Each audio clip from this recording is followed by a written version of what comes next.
Shalom, salam damai sejahtera buat kita semua.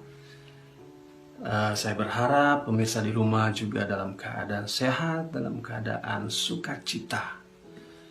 Saudara-saudara, perkenalkan, nama saya Endang Surahman Hartono. Saya berasal dari keluarga muslim yang dulu tidak mengenal Tuhan Yesus. Tapi puji Tuhan, sekarang saya telah mengenal Tuhan Yesus Kristus sebagai Tuhan Juru Selamat saya, Juru Selamat pribadi saya. Haleluya. Saudara, saya mengawali cerita saya di tahun 2011. Saudara-saudara, awal saya mengenal Tuhan itu dan saya percaya sehingga saya dibaptis, tidak gampang, saudara. Awalnya itu banyak sekali pergolakan. Setelah saya berpindah keyakinan, dari keluarga saya dijauhkan, dari teman-teman saya dijauhkan.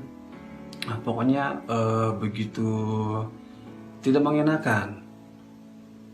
Saudara-saudara, di saat kita berpindah dari gelap ke terang, itu adalah sesuatu yang sangat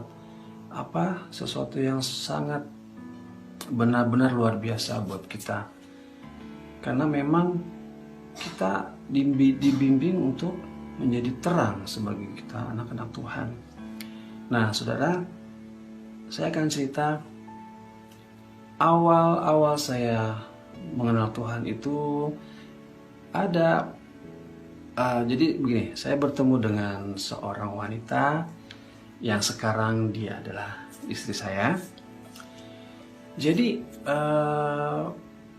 supaya ini mungkin agak sedikit juga klarifikasi, jangan sampai orang bilang, wah saya pindah karena perempuan, karena wanita atau apa. Enggak.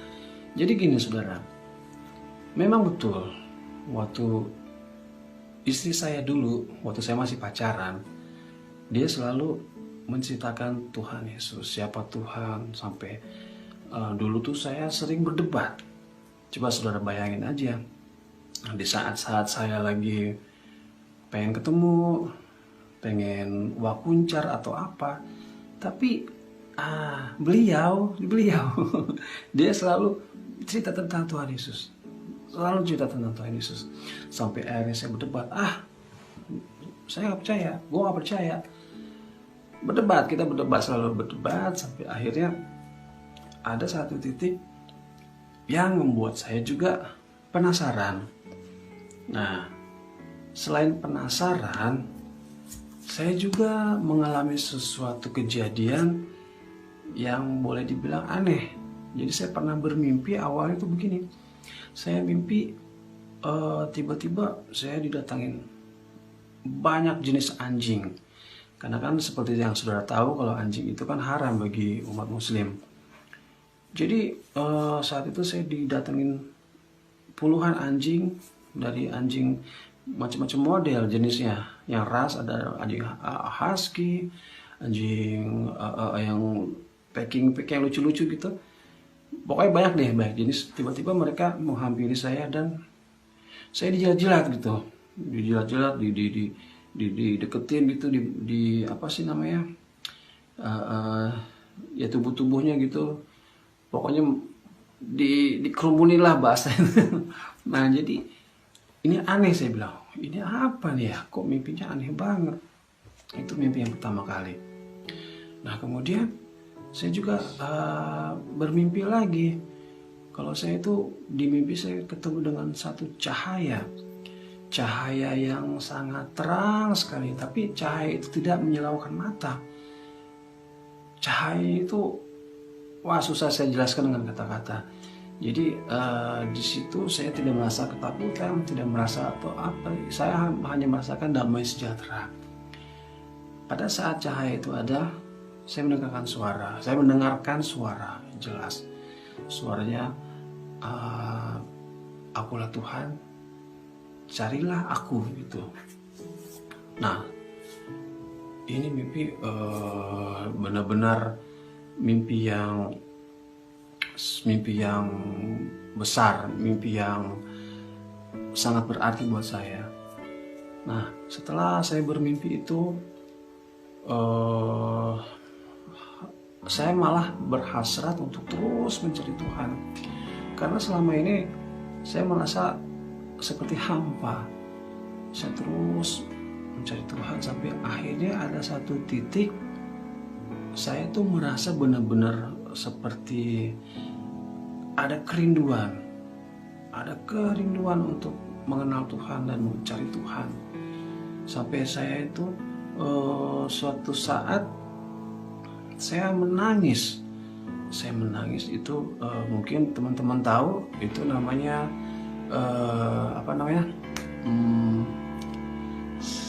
hancur hati. Seperti hancur hati, saudara. Saya menangis, saya nggak ngerti, kok kenapa ini saya menangis, tapi saya seperti merindukan sosok, saya merindukan Tuhan. Saya menangis lama sampai air mata saya itu mengalir deras. Lama saya menangis, saudara. Nah, setelah itu semakin saya haus dan lapar untuk mencari tahu Tuhan. Akhirnya sebelumnya saya selalu berdebat dengan pacar saya waktu itu yang sekarang adalah istri saya. Akhirnya saya coba memberanikan diri untuk mencari tahu kebenaran, saudara-saudara. Nah, jadi saya sempat mempelajari 2 Alkitab. Saya mempelajari kitab keyakinan saya yang pertama dan kitab yang sekarang saya yakini. Jadi saya saat itu mempelajari Al-Quran dan Bible. Saudara-saudara,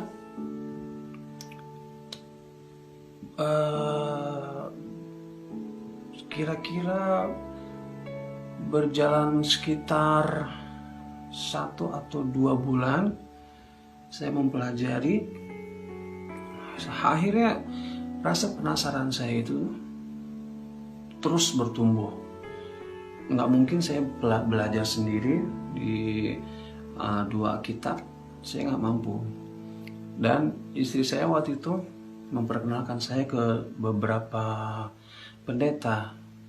Nah, akhirnya ada satu pendeta yang menjadi mentor saya. Jujur waktu itu saya memang belum begitu yakin. Jadi saya pengen benar-benar mengetahui lebih dalam. Jadi saudara, akhirnya saya belajar dengan beberapa, ada mungkin 2 atau 3 pendeta yang menjadi mentor saya. Saya belajar, tapi lebih banyak saya belajar kepada pendeta Edi Sabto almarhum ya. Saya belajar kepada beliau karena memang kita mempunyai latar belakang yang sama. Jadi beliau membimbing saya sampai benar-benar saya mengerti, benar-benar saya jelas perbedaan dari keyakinan saya yang lama dan yang sekarang. Nah, saudara, selain itu saya juga merasakan suatu perbedaan, saudara. Jadi begini ceritanya, begitu saya percaya dan saya berserah, sehingga sampai akhirnya satu titik saya menyerahkan diri saya untuk menerima Tuhan Yesus dan akhirnya saya dibaptis. Saudara, setelah saya dibaptis, saya mengalami yang namanya pikul salib. Awalnya saya nggak percaya, masa iya sih kita percaya Tuhan Yesus kita harus mengalami pikul salib. Awalnya saya nggak percaya, tapi ternyata saya mengalami, saudara. Pikul salib itu saya mengalami begitu saya menjadi seorang murtad. Kata orang Muslim berarti kan saya orang murtad. Nah, itu otomatis saya dibenci, saya dikucilkan, saya dijauhi oleh keluarga saya, dikucilkan oleh teman-teman saya, dikucilkan. Jadi saya merasa seperti terbuang, saudara. Malah dari keluarga saya sempat ada yang mengancam dari kakak saya, awas kamu, kalau sampai ketemu kamu saya bunuh. Sampai seperti itu, saudara. Cuma saya yakin karena memang apa yang saya pilih ini adalah kebenaran. Jadi saya berani, saya tetap berpegang teguh, saya tetap kuat dengan iman saya. Sampai singkat cerita, puji Tuhan, akhirnya seluruh keluarga saya bisa menerima saya apa adanya, saudara-saudara. Dan juga teman-teman saya juga yang lama menjauh akhirnya bisa kembali dekat karena memang saya menunjukkan kasih. Seperti yang saudara tahu, kita sebagai anak Tuhan kita diajarkan untuk mengasihi musuhmu. Dan memang mereka bukan musuh, mereka saudara dan mereka teman. Jadi saya mengasihi mereka sampai akhirnya mereka datang lagi kepada saya untuk kembali kembali menjalin hubungan dalam keluarga dan pertemanan. Puji Tuhan. Nah, saudara, saya memberanikan diri saat ini bersaksi karena memang dalam firman Tuhan dalam Matius 10 ayat 32, firman Tuhan berkata, setiap orang yang mengakui aku di depan manusia, maka ia akan mengakui di depan Bapa di surga. Dia artinya begini, saya berani untuk mengakui bahwa saya memilih Tuhan Yesus sebagai juru selamat, karena Tuhan juga akan mengakui nama saya di depan Bapa di surga. Amin. Nah, saudara, itu ayat yang menguatkan saya untuk berani ada di depan saudara saat ini untuk bersaksi bahwa saya adalah dulu dalam gelap, sekarang saya telah menerima terang Kristus dalam hidup saya. Karena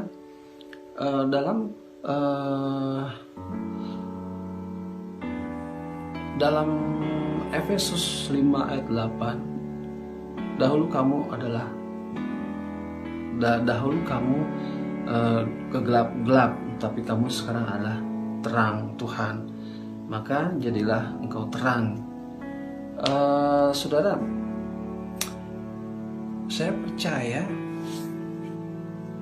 saya telah menemukan satu jalan yang lurus, yang mungkin dalam kepercayaan saya yang lama itu adalah Siratal Mustaqim, tapi saya di sini menemukan benar-benar jalan yang lurus karena memang Tuhan sendiri berkata di dalam Yohanes 14 ayat 6, Akulah jalan dan kebenaran dan hidup. Saudara, Tuhan Yesus berkata akulah jalan. Karena memang Tuhanlah jalan untuk ke surga. Karena Tuhan berasal dari surga. Seperti Yohanes 8 ayat 23 mengatakan, Aku berasal dari atas, engkau dari bawah. Engkau berasal dari dunia, aku bukan dari dunia ini. Yesus berkata demikian karena memang Tuhan Yesus berasal dari surga. Dan Yesus berkata, akulah kebenaran dan hidup. Tuhan Yesus berkata, akulah kebenaran karena memang Tuhan Yesus itu adalah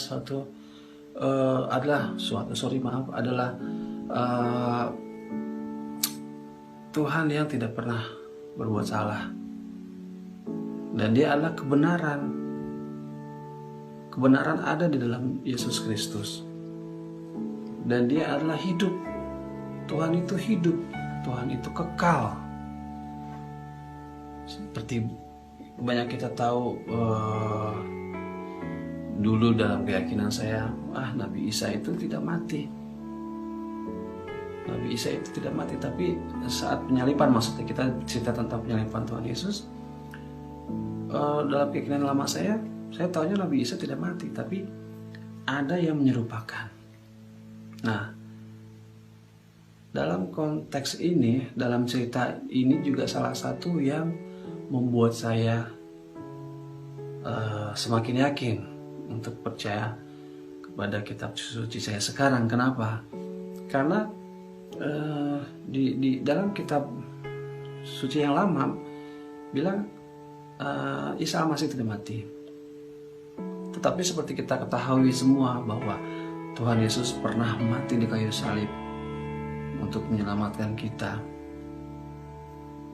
Nah saudara, bahkan kitab yang lama pun mengatakan Tuhan Yesus atau Isa Al-Masih dia pernah mati.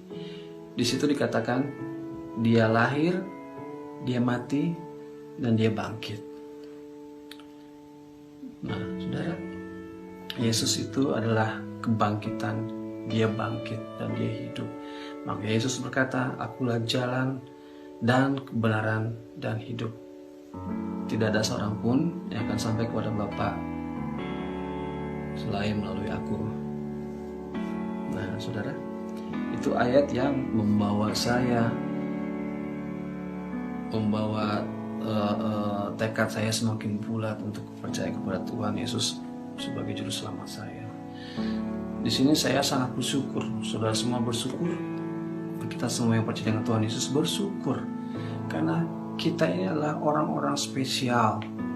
Kita orang spesial karena kita dipilih langsung oleh Tuhan. Dalam Yohanes 15 ayat 16 berkata, Tuhan Yesus berkata, "Bukan engkau yang memilih aku, tapi aku yang memilih engkau."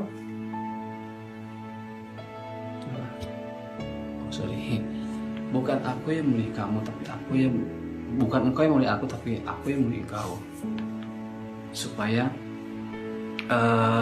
engkau pergi dan berbuah, dan buahmu itu tetap, supaya apa yang kau minta kepada Bapa di dalam namaku, maka engkau akan diberikan. Itu adalah ayat penguat saya. Kita semua percaya kita adalah pilihan Tuhan, makanya kita adalah orang-orang spesial, saudara. Amin. Nah, saudara, saya mengalami banyak perubahan dalam kehidupan. Sebelumnya saya mengalami pergumulan, saya mengalami pikul salib. Tetapi kita semua yang mungkin saudara juga mengalami hal yang sama, atau hal yang lain yang membuat saudara lebih membangkitkan iman saudara. Saya mau sedikit cerita. Pertama kali saya beribadah di gereja, saudara, awalnya memang agak aneh. Wah, kok bernyanyi, tepuk tangan. Memang saya waktu awal-awal ibadah agak kaku, karena menurut saya itu aneh sekali gitu. Tapi akhirnya saya mengerti kenapa kita kok bersorak, bergembira, tepuk tangan. Karena memang kita itu hanya tinggal mengucap syukur karena kita telah diselamatkan, saudara. Di situ saya merasakan satu perbedaan dalam keyakinan yang lama. Dalam keyakinan yang lama kita harus berbuat baik, kita harus melakukan hal-hal yang baik, mengumpulkan pahala, mengumpulkan kebaikan, baru kita diselamatkan. Tapi kita yang dalam Kristus enggak. Dalam keyakinan saya sekarang, ya kita tinggal bersyukur aja, karena kita sudah lebih dulu diselamatkan Tuhan. Jadi kita bersyukur, makanya saya baru, oh iya, ternyata dalam ibadah ini kita bersorak, kita bersukaria, kita mengucap syukur. Nah itu akhirnya saya bisa menikmati, saya bersyukur, saya ya jadi gini saudara, kita tinggal bersyukur tapi tetap kita harus berbuat baik. Karena kita telah diselamatkan, kita mengucap syukur, dan kita terus mengerjakan keselamatan kita dengan kita melakukan semua kehendak Tuhan. Nah saudara, di sini saya mengerti di dalam Alkitab terdiri dari dua, yaitu perintah dan janji. Banyak orang hanya mencari janji-janji Tuhan, orang yang percaya Tuhan Yesus dia akan selamat, dia akan menerima berkat Abraham, Ishak dan Yakub segala macam. Tapi banyak yang belum mengerti kalau kita nggak tiba-tiba menerima janji Tuhan, tapi kita harus mengerjakan perintah Tuhan. Jadi kita lakukan perintah Tuhan, maka kita akan terima janji Tuhan. Nah, saudara, ada satu pengalaman di dalam ibadah saya di gereja itu. Kebetulan saya melayani di gereja dan saya bermain musik, karena memang awalnya dulu saya di sekuler, saudara. Awal-awal saya beribadah itu mungkin karena ada sedikit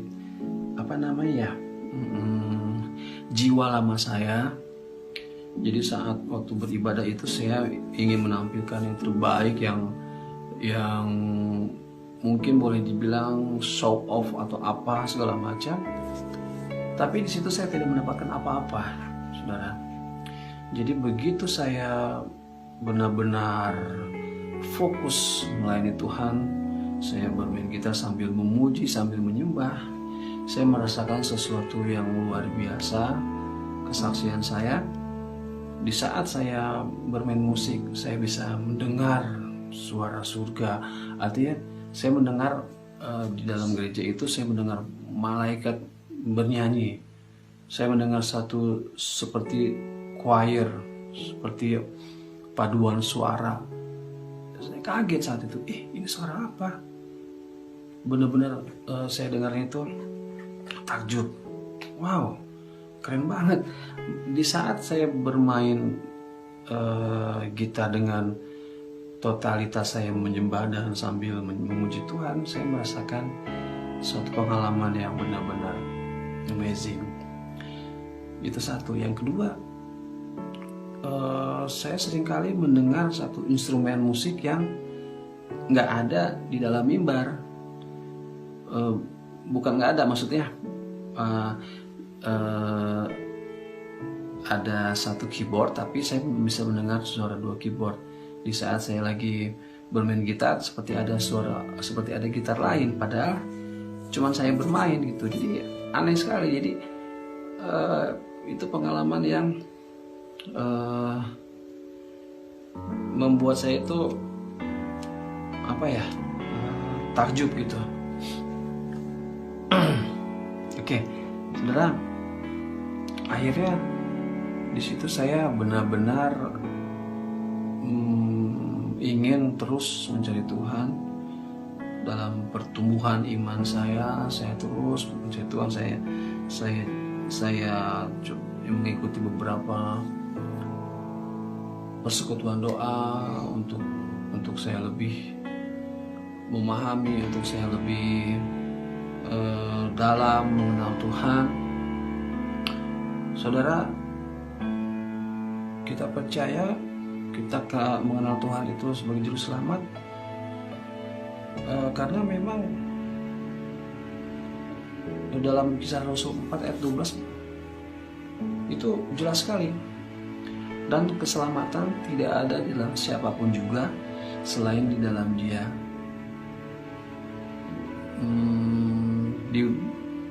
Selain dalam Dia, dan di bawah kolong langit tidak ada satu nama yang diberikan kepada manusia yang olehnya kita dapat diselamatkan. Nama itu adalah nama yang ajaib, nama yang penuh kuasa, nama Tuhan Yesus Kristus, Juru Selamat kita. Amin. Dia adalah Juru Selamat kita.